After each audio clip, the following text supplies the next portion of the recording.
I move that the question be I'm now going put. to try David Shearer.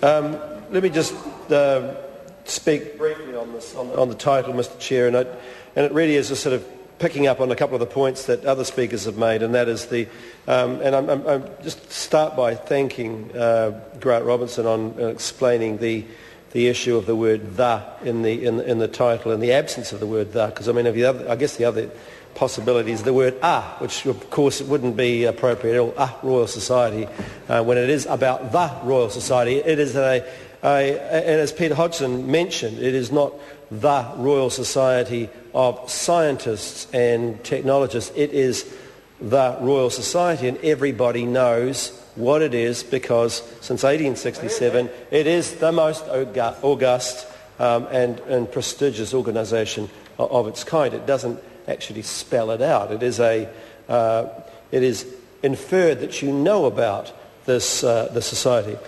The word royal, obviously, as others have said, it gives the organisation a gravitas that it wouldn't have if it didn't, but it also gives it a sense of tradition. And I reflect on what Keith Locke was saying about our constitutional changes, and I agree with him that we should be moving to become a republic much more quickly than we are. However, we still have to reflect on where we came from and the fact that the word royal does bestow on this organisation a gravitas and a sense of elitism, really, elitism in terms of what it does. Distinguished as well, yes.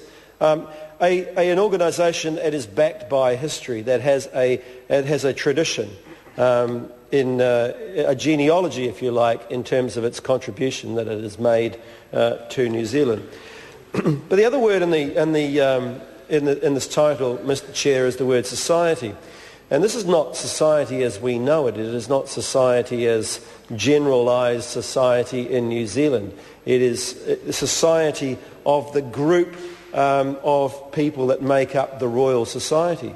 And I spoke earlier about who actually makes that up. And once again, we come back to this idea that this is a society, this is a grouping of people. And I think the word society is both poignant and traditional in the sense as well. A group of people, a society of people, a group of people who get together in order to advance science in this country and in effect elsewhere. The society in this context, Mr. Chair, is 20,000 scientists and technologists. It is not simply a small grouping of people. It is literally a society, and so I think it's aptly named society in the context of the title of this piece of legislation. And lastly, of course, it is of New Zealand because there is a Royal Society in the UK, and obviously this ensures its specific nature of being the Royal Society of New Zealand. And there are other Royal Societies across the world, and I mention that in the context of this bill because the Royal Society of New Zealand is doing something that other Royal Societies have not done or perhaps won't even dare to do, and that is to advance humanities and bring humanities into a society which is ostensibly focused on the advancement of science and scientific thought and using that scientific thought to the benefit of wider society, and particularly New Zealand. So where there is a strong traditional element in this, there is a strong ethos of that tradition being a proud, long tradition which is feeding into the future. It is a society that by its very nature is elitist.